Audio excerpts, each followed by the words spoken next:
All right, so now on reinstall, once you get the two in the back, which is, you know, depending on how good your lighting is, that could be either easy or difficult. To get this part on, now, there might be some difficulties, but not to the point where it's not even lining up. Now notice this gap here. So what we do know is the bushings here are good. The bushing here is pressed in, and yet it's not lining up. So that means there must be some other culprit. Now, one of the things I told you to look out for are bent bolts. Now we know that all of the ones that we took out of the upper control arm were good, at least based on the visual inspection. We got to look at the bottom. Take a look here. If you look at this bolt right here, it's clearly not sitting flush. Right? It's just sitting in there awkwardly. Looking at the other side, it's less obvious on this side, but what it appears to be going on here is that this bolt, this bolt was bent. So we'll take it piece by piece. Because I'm not seeing any damage on the lower control arm itself, nothing else seems to be out of spec. Instead of replacing the entire lower control arm, what I think I'll start with is attempting to replace this bolt down here. Now it's just a matter of sourcing it, but that's for another day. So once you have everything back on, you can still see here. The suspension is giving a little bit of trouble, and you can there's a gap there. It's under so much pressure, frankly, to get it back in, that it's basically pushed out the bushing. So I'm kind of in the same spot that I was before, but the difference here is now I know what the issue is. It's not the upper control arm or the upper control arm bushings, frankly, although those can't hurt to replace. It's the lower control arm bolt itself. With that being the case, to torque these back down, the specs are 34 pound-feet to 49 pound-feet. I'm just gonna go for a solid 40 all around. You should do this while the suspension is under load. Same concept as when you're torquing back down your wheel. So look here now, we're in a much better position. Although we still have the lower bolt issue. Notice, in terms of the bushings here, they're even on both sides. Likewise, on this side. Difficult to see. Just gonna have to take my word for it. But everything is torqued down. The front, it's not looking good. But anyway, it's better than this, right? This is what we started out with. So we had issues at all points. I'll see if there's some improvement, but clearly there's gonna be a little bit more to this journey. When I am able to source this bolt, frankly, the issue is gonna be, will I be able to get the old one out? Will I be able to get the new one in? Saga continues.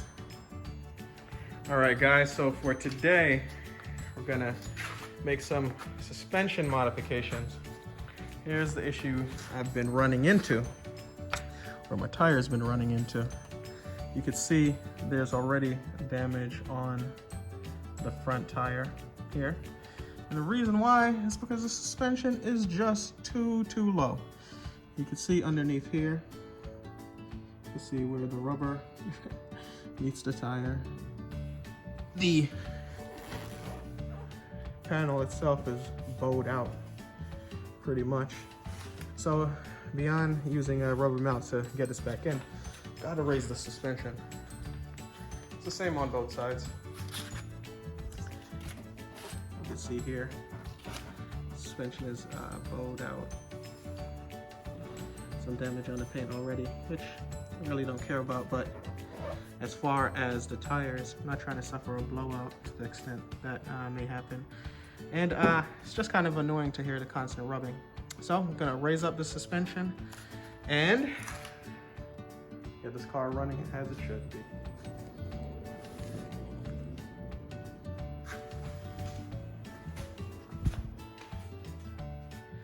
All right, now from where we left off, look at this. This is the long bolt, right, that goes through the lower control arm. You know this is bent because look how the whole frame moves.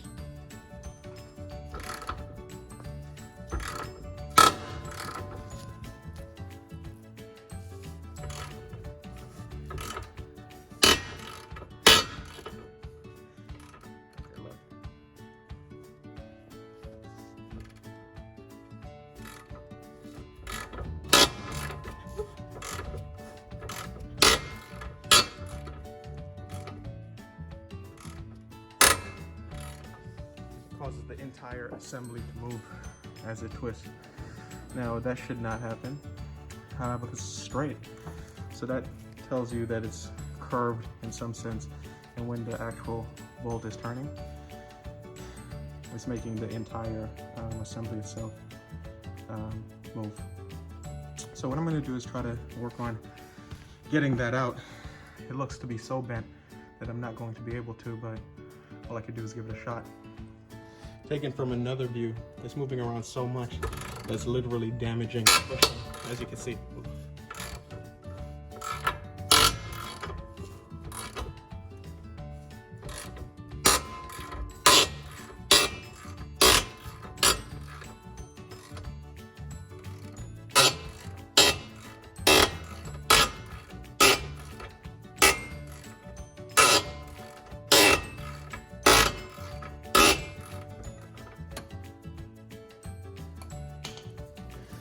Taken from another angle, look how it affects the upper control arm.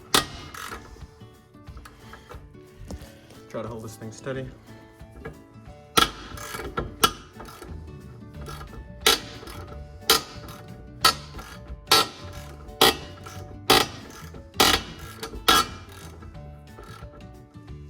It's literally making it move from left to right as I turn the bolt.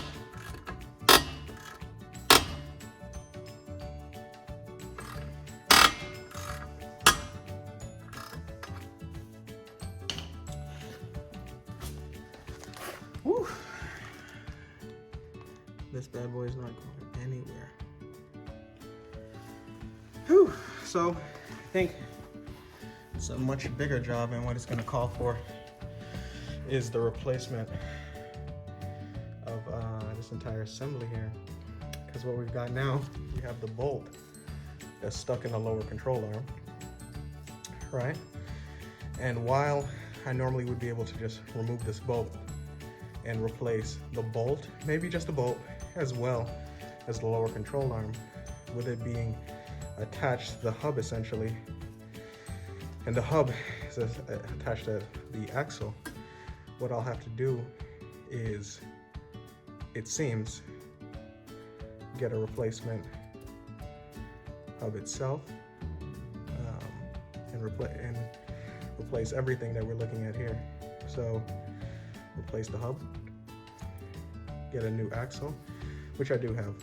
So bolt, hub, and once we're in there, we'll be able to, I suppose, do a better inspection of the axle and see if that's going to be an issue as well. Most significantly though, it doesn't appear that there's any subframe damage from what we can see, but clearly we see how one component affects another suspension component. I'm going to button this car back up, and until next time, once we source the part here, there'll be an entire video on that. We'll be removing the hub itself, and to the extent that that needed a replacement, it's going to be taken care of now. All right, guys, until next time.